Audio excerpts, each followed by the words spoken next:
پمپ بنزین بودم، چقدر هم شلوغ بود لاکردار. یه 450 جلوم بود، رانندش هم این لوتیا به نظر می اومد. پشت شیشه ماشین ریز نوشته بود ایشالله آزادیت رفیق. کنجکاو شدم رفتم به بهونه فندک پیشش.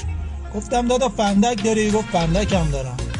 همینجوری که داشتم سیگار رو روشن میکردم گفتم نوشته پشت ماشین چی میگه؟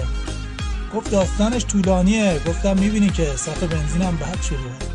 تعریف کرد، گفتش من راننده شوتیم، یه روز بار مشروط داشتیم تا خرخره هم پر بود ماشین. گشت پیچید بهمون، دور زدیم اتوبان رو داشتیم خلاف میرفتیم. پلیسا ولکن ماجرا نبودن. رفیقم هم با یه پارس مشکی خیلی ملو داشت پشتم میومد. میدونست که منو بگیرن دیگه در اومدنم با خداست. خودشو اسیر کرد تا من بتونم فرار کنم. ببین تعصب کشی مجازی رو بذار کنار.